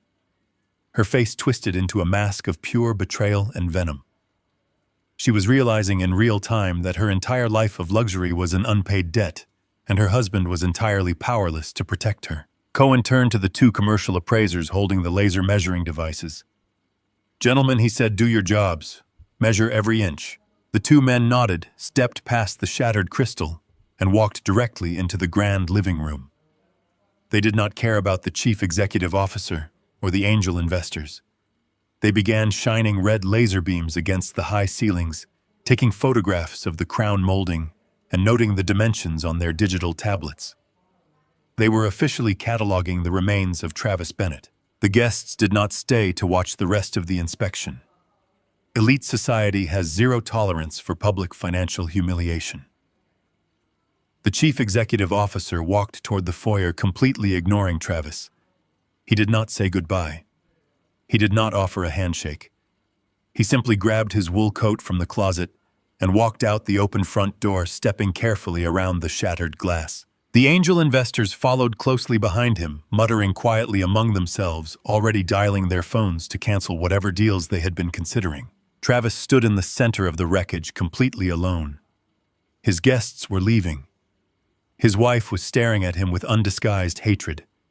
His house was actively being measured for a forced public auction.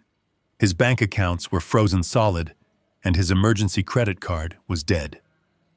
He had absolutely nothing left. I stood on the threshold, watching him sink into the absolute bottom of his own making. I did not feel a single drop of regret. I had promised my wife I would look after our boy. I had kept that promise. I had finally stripped away the poison that was ruining his soul. I had taken away the unearned money, the fake prestige, and the arrogant pride. All that was left now was the truth. I looked him directly in the eyes one last time. He looked back at me, his face pale and wet with tears of absolute ruin. "Happy New Year, Travis," I said softly. I turned my back on the massive 5-bedroom estate, walked out into the bright, blinding winter sun, and stepped off the porch, leaving the heavy oak door wide open behind me.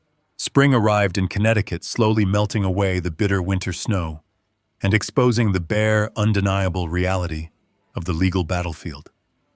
4 months had passed since the morning I walked through the front doors of that massive estate with my legal team.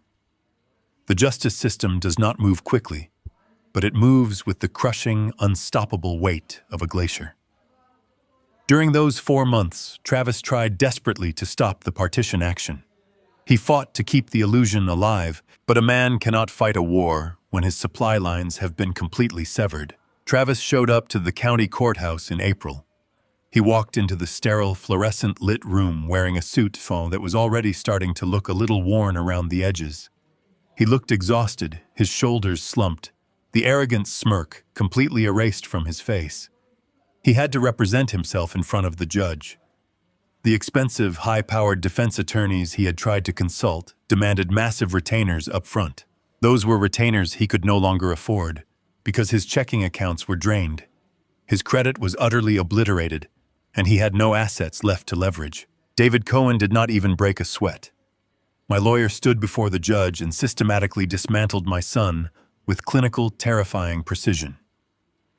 Cohen laid out the original property deed, the bank statements, and the undeniable proof of joint tenancy.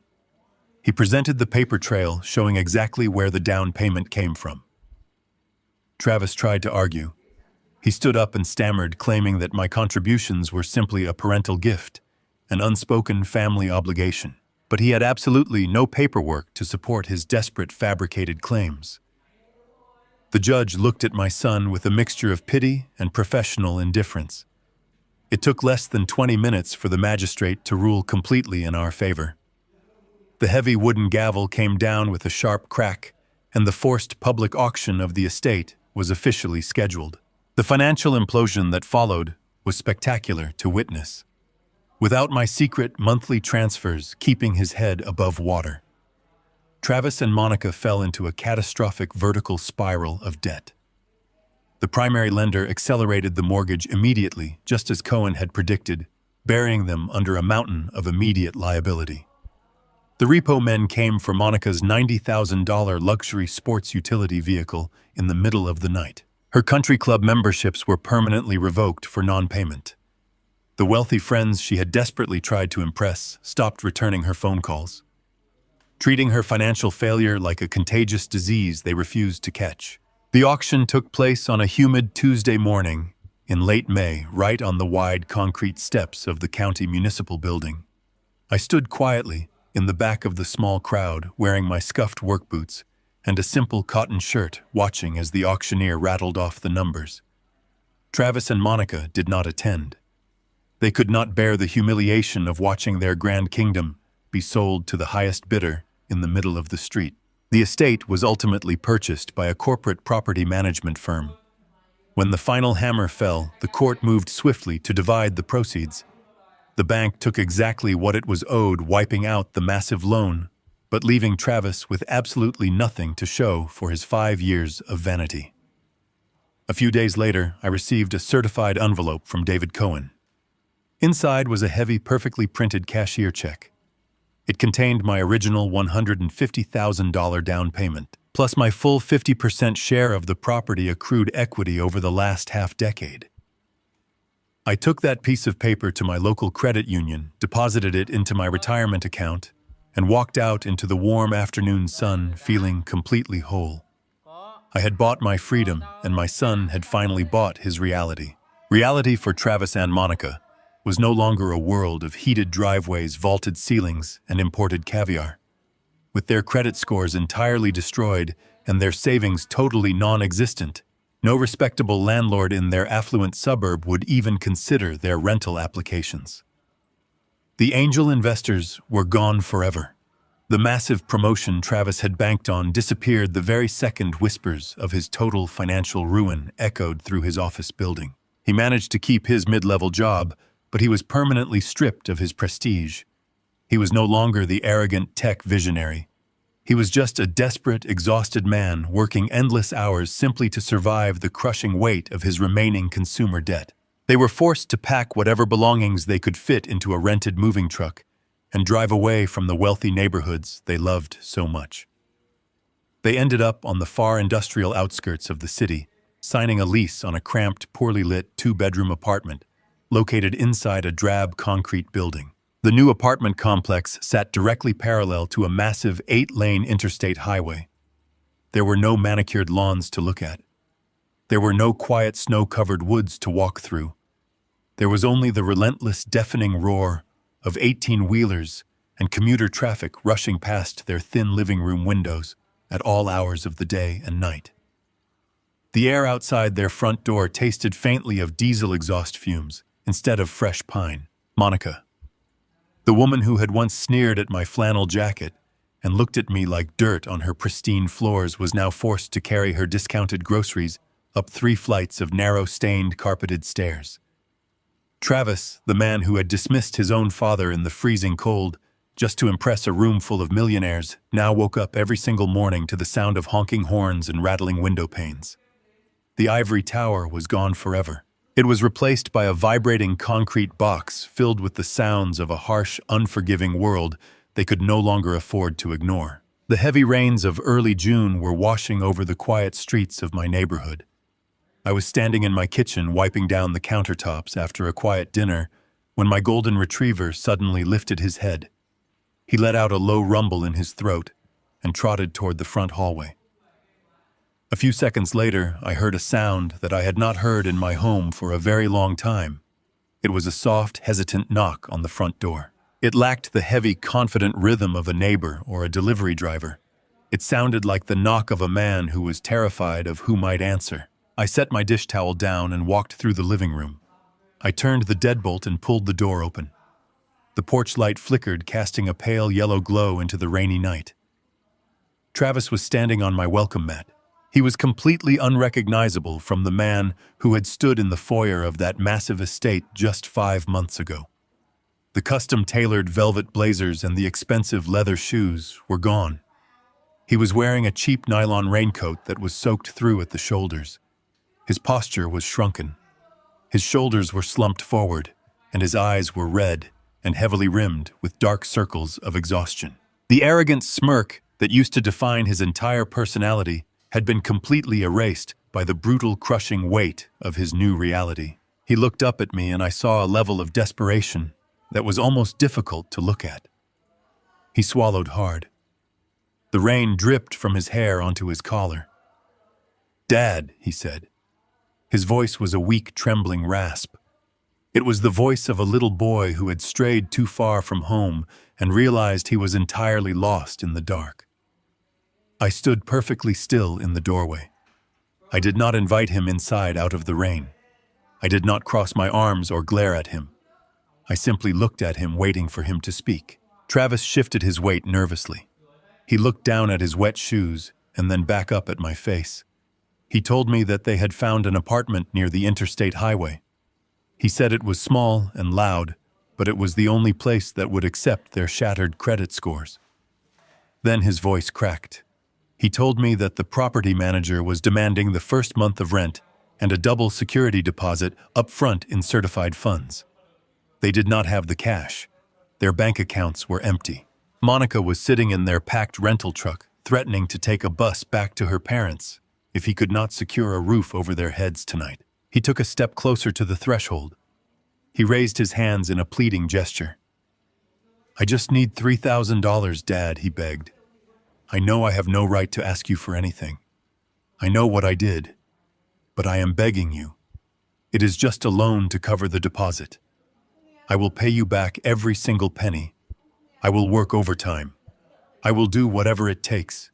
Please do not let us sleep in that truck." I looked at my son standing in the freezing rain. A year ago, my heart would have broken for him. A year ago, the memory of his late mother would have compelled me to reach for my checkbook, to rescue him from his own mistakes, to shield him from the pain of his failures. But that man no longer existed. He had died on a snowy porch on Christmas Eve. I looked at him, and I felt absolutely no anger. There was no lingering resentment. There was no desire to lecture him or humiliate him or watch him suffer. There was only an overwhelming, profound sense of closure. I realized in that quiet, rainy moment that giving him the money would be the cruelest thing I could possibly do.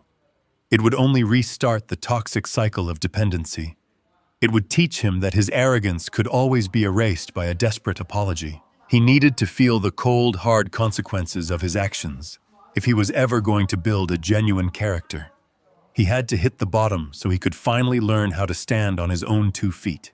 I looked into his red, desperate eyes.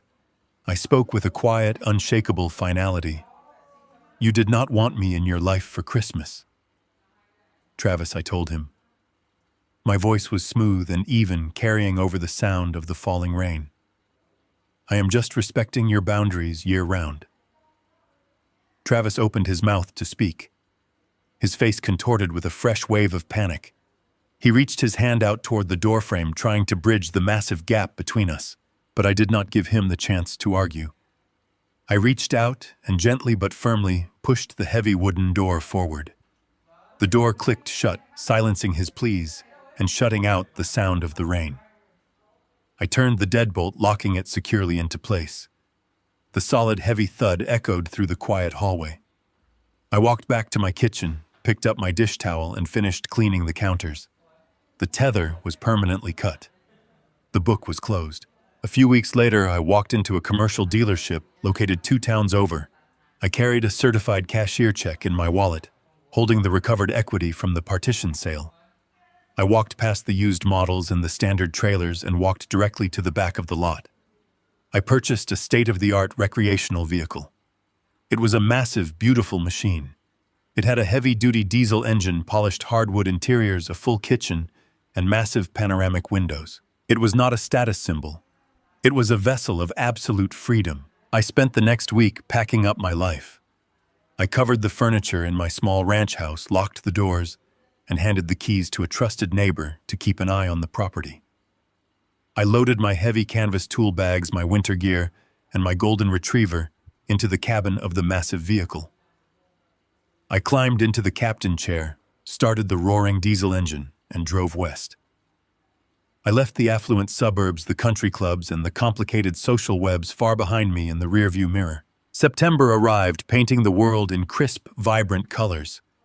I was parked deep inside a breathtaking national park located hundreds of miles away from the noise of the city. The air was incredibly pure, carrying the sharp scent of pine needles and damp earth. Towering, jagged mountain peaks surrounded the valley, their summits dusted with the first white frost of the approaching autumn. The sun was just beginning to rise over the eastern ridge, casting a brilliant golden light across the forest floor. I was sitting outside the recreational vehicle in a comfortable canvas folding chair. A small stone fire pit crackled merrily in front of me, throwing off a gentle, comforting heat against the morning chill. My dog was curled up near the warmth, resting his heavy head on his paws, breathing softly in his sleep. I held a battered tin mug of black coffee in my hands. The bitter, rich steam rose into the cold air. I took a slow, deliberate sip, letting the warmth spread through my chest. I watched a pair of eagles circle high above the tree line, riding the early thermal currents with effortless grace. On a small folding camping table next to my chair, my cell phone rested face up. Suddenly, the dark screen illuminated. The phone vibrated against the plastic table surface, breaking the natural quiet of the morning. I slowly turned my head and looked down at the glowing screen. The caller identification displayed a single name: Travis. He was likely calling from his cramped, loud apartment next to the interstate. He was probably calling to apologize again, to ask for another favor, or to try and weave a new narrative that would bring me back into his life. He was still trying to reach a safety net that no longer existed. I stared at the name glowing on the bright screen. I felt no spike in my heart rate. I felt no guilt, no sorrow, and no obligation. I felt an incredible, deep reservoir of peace. I reached my hand out, hovering my calloused finger over the screen. I pressed the red button and silenced the call. I picked up the phone and placed it face down on the table, hiding the screen from view. I turned my attention back to the burning logs in front of me. I took another slow, satisfying sip of my dark coffee. I listened to the popping of the dry wood, the rustling of the pine branches swaying in the morning breeze, and the distant rushing sound of a mountain river. The silence was complete. The silence was absolute. And for the first time in my entire life, the silence was entirely my own. The most profound lesson here is that unconditional love should never mean unconditional financial servitude. By constantly paving the road with his own sacrifices, Howard didn't protect his son. He inadvertently crippled his character. He allowed Travis to build an identity on an illusion of wealth, breeding arrogance and entitlement rather than gratitude. True parental love sometimes requires stepping back and letting the harsh realities of the world be the teacher. Setting ironclad boundaries and removing the safety net isn't an act of cruelty, but a necessary step to force a grown adult to finally stand on their own 2 feet. Hit like and subscribe if you agree that respect must be earned through character rather than bought with a credit card, and share your own experiences with setting boundaries in the comments below.